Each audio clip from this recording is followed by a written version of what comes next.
itu bukan manusia, Riz. Nah, di situ Mas Haris langsung kaget. Loh, maksudnya Bapak? Iya, Riz. 1 minggu yang lalu ada mobil habis ngangkut kayu. Nah, mobil itu mengalami mungkin rem blong atau apa. Jadi, mereka ini menabrak tebing yang berada di sebelah kanan seberang jalan mobil macet itu. Nah, waktu itu kernetnya yang berada di sebelah kiri itu meninggal, Riz.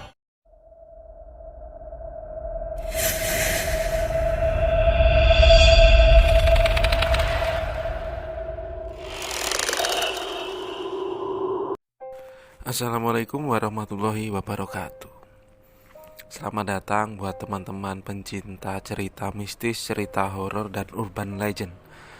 Dan selamat datang di channel Jalan Hidup AR5 bersama saya, Are. Cerita kali ini datang dari salah seorang kenalan. Namanya ini Mbak Tika Afriani. Dia sekarang berusia 32 tahun, asli orang Kota Malang. Jadi Mbak Tika ini mempunyai sebuah pengalaman horor ketika tahun 2017 atau tepatnya 5 tahun yang lalu. Mbak Tika ini pada tahun 2015 menikah dengan salah seorang laki-laki bernama Mas Haris. Nah, Mas Haris ini adalah orang asli Jember. Dulu Mbak Tika dan Mas Haris ini kenal ketika mereka kuliah di Malang.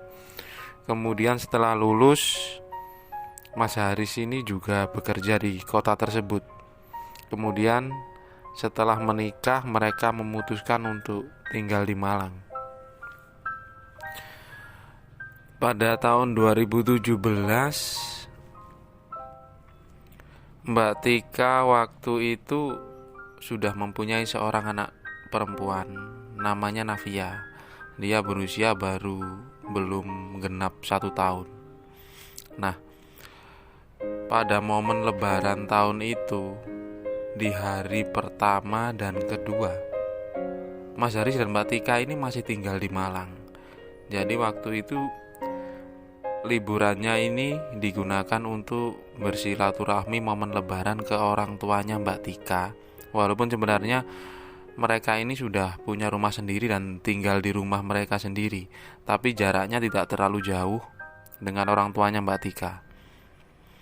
Dan di hari ketiganya baru Mas Haris ini mengajak Mbak Tika untuk silaturahmi ke Jember, tepatnya di kampung halamannya Mas Haris ini. Memang mereka ini sejak menikah jarang sekali untuk pulang ke Jember. Kadang bisa 3 bulan sekali, bahkan bisa 6 bulan sekali karena sibuknya pekerjaan. Apalagi sudah ketika Mbak Tika ini mulai hamil sampai mempunyai anak bernama Navia ini. Awalnya ibu dari Mbak Tika ini bilang kalau sebaiknya Navia ditinggal saja, kan perjalanannya ini jauh, kasihan mana anak masih kecil. Tapi pada waktu itu Mbak Tika menjawab kalau nggak tega harus meninggal Navia yang masih kecil, apalagi rencananya mereka akan beberapa hari di rumah orang tuanya Mas Haris. Jarak dari Malang ke Jember tempatnya Mas Haris ini lebih dari 200 km. Tapi pada waktu itu Mas Haris ini sudah punya kendaraan pribadi berupa mobil Toyota Rush tepatnya. Sempat mengajak orang tuanya untuk ikut bersilaturahmi ke sana, tapi karena akan ada beberapa tamu termasuk adik dari Mbak Tika yang sudah menikah di luar kota, jadi waktu itu kedua orang tuanya Mbak Tika ini cuma titip salam saja dan mengingatkan kalau sebaiknya kalian ini berangkat pagi saja. Perjalanannya kan cukup lumayan panjang, nggak usah ngebut, Riz. Pelan-pelan saja, yang penting lancar. Rencananya waktu itu Mas Haris ini berangkat sekitar jam 10 pagi. Jadi sampai Jember nanti nggak terlalu malam. Entah karena waktu itu ada sedikit kendala, Jadi jam sekitar setengah 4 sore Mas Haris dan Mbak Tika ini baru mau berangkat. Bapak dari Mbak Tika atau mertuanya Mas Haris ini sempat berpesan, "Riz, nanti pelan-pelan saja, titip salam sama bapak ibumu. Kalau ada waktu ya nanti bapak tak main ke sana. Kalaupun orang tuamu nanti ada waktu ya suruh main ke sini. Kita ini sudah lama gak silaturahmi. Nanti beberapa oleh-oleh yang dibawakan ibumu kamu kasihkan ke keluargamu. Pelan-pelan saja. Mobilmu sudah kamu servis, Haris." Kemudian Mas Haris ini menjawab, "Iya Pak, nanti saya sampaikan salamnya. Mereka juga ngerti sama-sama sibuk. Jadi nanti lain kali seumpamanya saya dari sana, Bapak dan Ibu nggak ada kegiatan, biar saya ajak ke sini. Terima kasih buat oleh-olehnya, nanti saya sampaikan Pak. Mobil baru saya servis sebelum lebaran kemarin Pak, jadi insya Allah nanti semoga nggak ada kendala di jalan." Kemudian sekitar jam 4 Mas Haris ini mulai melakukan perjalanan bersama Mbak Tika dan anaknya Navia. Mereka duduk di depan dan di tengahnya ini kosong, ada sedikit bagasi di belakang atau bangku belakang ini dipenuhi dengan beberapa oleh-oleh dari orang tuanya Mbak Tika. Perjalanan waktu itu kalau santai mungkin sekitar 4,5 jam atau 5 jam. Tapi ketika sekitar jam 5 sore tiba-tiba sempat turun hujan. Jadi Mas Haris ini hanya pelan-pelan saja. Ketika maghrib mereka ini memutuskan untuk beristirahat di salah satu SPBU di pinggir jalan. Kemudian bergantian untuk melakukan sholat karena salah satunya harus menjaga Navia. Selama perjalanan Navia ini hanya tidur saja, hanya sesekali bangun. Kemudian perjalanan dilanjutkan lagi. Ketika sekitar 7:30 sudah hampir memasuki kota Jember. Mereka sempat makan di salah satu warung pinggir jalan. Sebuah makanan kesukaannya dari Mbak Tika ini dari dulu adalah nasi bebek. Nah, mereka cukup beristirahat di tempat itu, kemudian melanjutkan perjalanan. Jam 8 malam lebih sedikit mereka sudah masuk kota Jember. Dan ternyata untuk kampung dari Mas Haris ini berada di Jember pinggiran, jadi bukan di pusat kotanya. Untuk melakukan perjalanannya dari pusat kotanya ini masih butuh waktu 1 jam. Dan ternyata harus melewati tempat-tempat yang sepi, termasuk ada hutan yang cukup panjang. Mbak Tika cuma beberapa kali ikut Mas Haris ini, 1 kali ketika mereka pacaran dan beberapa kali setelah mereka menikah. Jadi Mbak Tika tidak terlalu hafal dengan tempat itu. Entah kenapa perjalanannya ini terkesan cukup lama karena mungkin terlalu santai dan juga sempat beberapa kali istirahat. Nah, ketika masuk ke daerah kecamatannya Mas Haris ini, karena tempatnya itu berada cukup di daerah pegunungan, jadi mereka ini melewati hutan. Jalanannya sebenarnya cukup lebar karena bisa dilalui 2 jalur mobil. Tapi jalanan itu menurut Mas Haris kalau malam hari memang sangat sepi. Tapi di deretan pinggir hutan itu masih ada beberapa rumah walaupun jaraknya cukup jauh. Setelah itu ketika mereka masuk ke hutan yang masih menurut Mas Haris ini terjaga, jadi tempat itu banyak pepohonan yang masih besar. Kalau siang ini sangat rimbun sekali, jadi kesannya sejuk, tapi kalau malam ini cenderung mencekam. Di situ Mas Haris ini selalu mengajak ngobrol Mbak Tika. Mereka ngobrol apapun supaya Mas Haris ini tetap fokus sambil menyetir. Nah, tiba-tiba mobil Mas Haris ini mengalami sedikit kendala. Nah, dia ini sempat heran kenapa mobilnya ini terasa tarikannya berat. Padahal dia ini sudah merasa diservis. Sempat minggir 1 kali di badan jalan. Kemudian di starter lagi, mobilnya ini bisa normal kembali. Sempat berpikiran agak sedikit takut karena mereka ini berada di jalan tengah hutan walaupun masih ada beberapa kendaraan yang lewat. Tapi kendaraan yang lewat hanya merupakan mobil-mobil pribadi tanpa ada satupun kendaraan sepeda motor di malam itu. Sekitar berjalan 2 km dari tempat pertama tadi, tiba-tiba mobilnya Mas Haris ini benar-benar mogok dan mati. Kebetulan tempat matinya ini berada di tikungan jalan. Ketika mobilnya ini mati, Mbak Tika ini sedikit panik karena dia takut mereka ini berada di jalan yang sepi, tanpa ada siapa yang mau harus dihubungi karena jarak ke rumah Mas Haris ini masih sangat jauh. Mas Haris sempat keluar dan mengecek mesin, tapi dia tidak tahu apa yang harus diperbaiki karena dia juga kurang mengerti tentang mesin mobil. Nah, kemudian dia mencoba mencari bantuan ketika ada kendaraan yang lewat. Dan anehnya, setiap kendaraan yang lewat di tempat itu hanya mengklakson, walaupun Mas Haris ini sudah berusaha melambaikan tangannya untuk meminta bantuan. Lampu hazardnya pun sudah dinyalakan, pertanda mobil itu memang mengalami kendala. Yang ditakutkan Mas Haris adalah posisi mereka ini berada di tikungan. Nah, takutnya kalau ada kendaraan dari arah belakang yang pengemudinya ini kurang berkonsentrasi, bisa-bisa nanti mobilnya ini terserempet. Pada waktu itu kemudian Mas Haris ini bilang kepada Mbak Tika, "Dek, coba kamu setir, nanti Mas yang dorong. Kita pinggirin dulu ke depan situ." Nah, kemudian Mbak Tika ini ke tempat setirnya sambil menggendong Navia. Karena Mas Haris ini sempat melihat ke depannya jarak sekitar 20 meter. Di sisi kiri jalan mereka ini ada space kosong dan ada seperti bangunan warung. Tapi warung itu sepertinya sudah lama tidak digunakan karena kotor dan tidak ada lampunya. Tapi entah kenapa ketika Mbak Tika ini berada di posisi mengemudi, tepat di belakang setirnya, Navia yang sedari tadi tidur dalam gendongannya Mbak Tika ini, dia ini terbangun, kemudian menangis. Nah, waktu itu Mbak Tika ini semakin panik. Mas Haris ini masih mencoba mencari bantuan, tapi hampir sekitar setengah jam kendaraan tiba-tiba tidak ada yang lewat.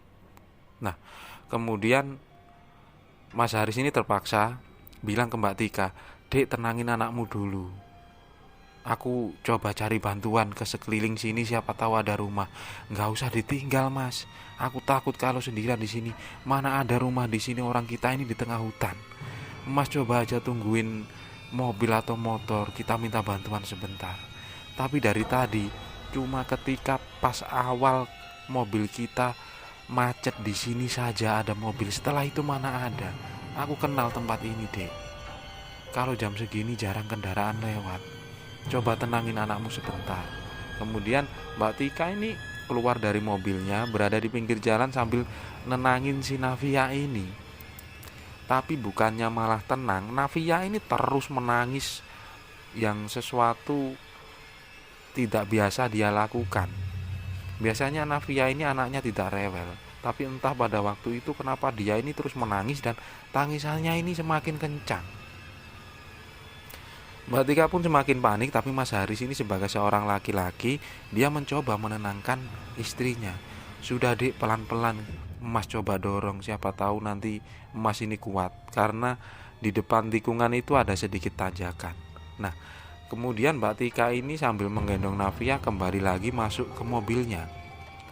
Tiba-tiba Mas Haris yang ada di belakang ini sedang berdiri menoleh ke kanan kiri.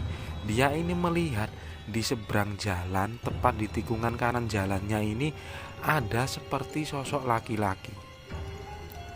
Mas Haris ini terus memandang laki-laki itu. Nah, dia ini sempat berpikir itu manusia apa bukan. Tapi sosok itu juga memandang Mas Haris. Menurut Mas Haris sosoknya adalah laki-laki biasa. Dia tinggi, menggunakan celana jeans sambil menggunakan kaos. Di pikiran Mas Haris waktu itu, "Duh, orang ini dari mana? Dari tadi aku nggak ngelihat. Kenapa dia tiba-tiba berada di situ?" Tiba-tiba di pikirannya Mas Haris ini muncul, "Oh, mungkin dia salah satu pemilik warung di sini." Mas Haris pun menyeberang menuju ke sosok itu. Walaupun pikirannya sempat takut, dia ini manusia atau bukan, atau jangan-jangan dia ini orang jahat. Tapi tidak mau ambil resiko lebih lama lagi, apalagi melihat anaknya rewel, Mas Haris nekat. Dia mendekati sosok laki-laki yang berdiri tepat di seberang jalan. Nah, kemudian Mas Haris ini bilang dengan sopan, "Mas, maaf, bisa tolong bantu saya dorong mobil. Mobil saya macet, Mas. Didorong ke depan sana supaya minggir, takut nanti ada kendaraan." Kemudian sosok itu sambil memandang Mas Haris hanya mengangguk. Wajahnya tidak terlalu jelas karena waktu itu sangat gelap sekali. Nah, kemudian Mas Haris berjalan, sempat melirik ke arah belakangnya. Sosok lelaki tadi mengikuti Mas Haris. Mas Haris pun bilang kepada istrinya, "Dek, kamu lepaskan handrem, terus nanti ini Mas sudah ada yang bantu, kita dorong ke depan." Kemudian Mas Haris mulai mendorong di sebelah sisi kiri belakang mobil. Nah, sosok itu tanpa dikasih kode pun langsung memegang sisi kanan sebelah belakang mobilnya Mas Haris ini. Kemudian mobil itu didorong. Menurut Mas Haris, ketika dia pertama mencoba mendorong, dia ini merasa mobil itu sangat berat sekali. Tapi ketika sudah ada bantuan satu orang ini, terasa ringan, bahkan sedikit laju. Tak beberapa lama kemudian, Mas Haris ini karena membutuhkan tenaga sedikit banyak, dia ini mendorong sambil menunduk. Ketika sampai di pinggir jalan, tepat spes di depan warung kosong tadi, Mas Haris ini bilang ke istrinya, "Dek, sudah, di sini saja." Nah, ketika dia menoleh ke samping kanannya, sosok yang membantu mendorong mobilnya tadi ini sudah tidak ada. Nah, waktu itu Mas Haris menoleh ke kanan ke kiri, dan dia ini berjalan ke belakang bermaksud mencari orang tadi, karena dia mau memberikan sedikit imbalan. Tapi sosok itu benar-benar tidak ada. Nah, akhirnya istrinya ini keluar sambil menggendong Navia. Pada waktu itu Navia ini tiba-tiba sudah tertidur dari rewelnya yang menangis dari tadi. Mbak Tika pun bilang kepada Mas Haris, "Loh Mas, tadi siapa yang bantu?" Mas Haris bilang, "Ada Dek, tadi laki-laki yang berada di seberang sana. Tapi ketika sudah sampai di sini kok nggak ada orangnya. Tapi ketika Mas bilang tadi ada yang bantu, aku sempat menoleh dari spion. Mas ini dorong sendiri." "Betulan Mas. Tadi ada Dek, beneran, sosok laki-laki. Cuma kalau sama Mas dia agak tinggi, dia pakai celana jeans, sebelah kanannya ini sobek, dia pakai kaos, dan kaosnya ini memang agak sobek. Tapi ketika Mas ajak ngobrol, dia ini tidak ada." Nah, waktu itu akhirnya mereka memilih untuk tidak mencari orang itu tadi. Tak beberapa lama tiba-tiba kendaraan dari arah belakang dan dari arah depan ini muncul banyak, seolah-olah seperti lalu lintas normal. Ada beberapa sepeda motor, bahkan ada mobil yang lalu lalang. Tapi kenapa sedari tadi itu kok tidak ada? Akhirnya Mas Haris ini melambai lagi dan ada satu mobil yang berhenti. Kemudian pengemudi mobil ini bertanya kepada Mas Haris, "Ada apa Mas?" "Ini Pak, mobil saya tadi mogok di belakang situ dan saya dorong ke sini. Nggak tahu apanya yang bermasalah. Saya itu nggak ngerti mesin mobil Pak." Karena waktu itu ada 2 orang bapak-bapak dan 1 orang ibu-ibu. Mereka turun bermaksud membantu Mas Haris. Kemudian salah satu dari mereka ini bilang, "Coba dulu Mas, nanti saya cek." Tapi ketika Mas Haris masuk ke dalam mobil dan mulai menyalakan mobilnya, mobil ini langsung nyala dengan normal. Kemudian bapak-bapak tadi bilang, "Loh, ini bisa Mas?" "Nah, enggak tahu Pak, tadi ini tidak bisa. Kenapa sekarang normal?" "Ya sudah, sekarang Mas jalan dulu, nanti saya dari belakang. Kita bareng-bareng melewati hutan ini sampai kita keluar. Soalnya ini kan sudah malam, nanti kalau ada kendala kita bisa saling bantu." Kebetulan orang yang diajak ngobrol Mas Haris ini searah dengan kecamatan tempat tinggal Mas Haris. Kemudian mereka ini terus melaju beriringan melewati tempat itu. Sesampainya menuju kampung Mas Haris, ada sebuah pertigaan, dan waktu itu Bapak-bapak ini menuju ke arah kanan, sedangkan Mas Haris ini lurus ke sebelah kiri. Di situ mereka sempat membunyikan klakson satu sama lain untuk saling mengucapkan terima kasih. Berapa lama kemudian Mas Haris ini sampai di rumahnya. Sesampainya di rumah, orang tua Mas Haris ini menyambut. Mereka ini sengaja duduk seperti di depan rumah seperti menunggu anak dan menantunya ini. Mas Haris masuk ke pekarangan rumah, terus bapaknya yang tiba-tiba ini berdiri, kemudian beliau ini bertanya, "Loris, kamu ini kok lama betul? Bapak sudah nungguin kamu dari tadi. Bapak juga sudah telepon mertuamu, katanya kamu ini berangkat jam 4 lebih. Harusnya kan jam 8 sudah sampai. Paling telat ya jam 9. Ini jam 11 kamu baru sampai. Emang kamu dari tadi kemana saja?" Kemudian Mas Haris ini menceritakan tentang apa yang dia alami. Sempat mengalami macet, terus kemudian beristirahat beberapa kali dan mobilnya ini mogok. Nah, waktu itu kemudian ibunya Mas Haris ini mengajak Mbak Tika dan Navia ini untuk masuk ke dalam rumah. Ketika itu Mas Haris ini masih ngobrol dengan bapaknya di teras rumah sambil silaturahmi karena dalam momen lebaran. Nah, ketika ngobrol waktu itu, Mas Haris ini bercerita tentang apa yang dia alami tepat di tempat tikungan mobilnya macet. Kemudian bapaknya ini bercerita, dia ini bertanya, "Apa tikungan belok ke kiri sebelum warung itu, Riz?" "Loh, bapak kok tahu? Yang nolong kamu masih muda, Riz?" "Iya, Pak. Bapak kok tahu? Itu bukan manusia, Riz." Nah, di situ Mas Haris langsung kaget. "Loh, maksudnya bapak?" "Iya, Riz. 1 minggu yang lalu ada mobil habis ngangkut kayu. Nah, mobil itu mengalami mungkin rem blong atau apa. Jadi mereka ini menabrak tebing yang berada di sebelah kanan seberang jalan mobilmu macet itu. Nah, waktu itu kernetnya yang berada di sebelah kiri itu meninggal, Riz. Anaknya masih muda. Dan beberapa hari yang lalu ada salah seorang tetangganya bapak, anaknya Pak Harun. Dia ini bilang ketika dia melewati tempat itu malam hari, dia ini melihat ada sosok laki-laki sedang berdiri di tempat itu. Bahkan sosok ini sambil ngerokok, Riz. Itu pun ketika anaknya Pak Harun ini berhenti dan berbalik, sosok itu sudah menghilang. Cerita itu sudah menyebar 1 minggu ini, Riz. Tapi tidak apa-apa, untung kamu tadi dibantuin. Tapi entah kenapa kok macetnya mobilmu tepat di tempat itu. Nah, akhirnya Mas Haris cuma sempat tertegun pada malam itu karena dia memikirkan sosok yang tadi dia lihat, bahkan dia ini sempat ngobrol dengan dia. Nah, keesokan harinya di pagi hari, Mas Haris ini bangun. Setelah bangun tidur, dia ini mau mencuci mobilnya karena sudah sangat kotor sekali. Nah, ketika mengecek ke belakangnya, karena sempat mobilnya ini cukup berdebu, tidak dicuci beberapa hari, apalagi melewati jalan yang sempat banyak debunya. Jadi kelihatan ada 2 bekas tangan Mas Haris mendorong mobil tadi malam. Dan ketika dia mengecek ke samping kanan, Mas Haris ini juga melihat ada 2 tangan bekas ditempelkan pertanda kemarin itu dia ini dibantu mendorong sosok yang dia temui itu. Nah, itulah sesuatu yang masih tidak dimengerti oleh Mas Haris. Beberapa hari setelah sampai tinggal di rumahnya itu, kemudian Mas Haris ini izin untuk balik ke Malang.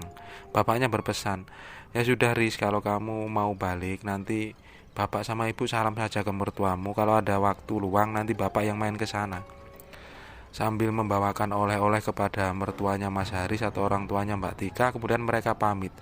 Ketika mau berangkat, Mas Haris ini dipanggil lagi oleh bapaknya. "Riz, nanti kamu mampir warung.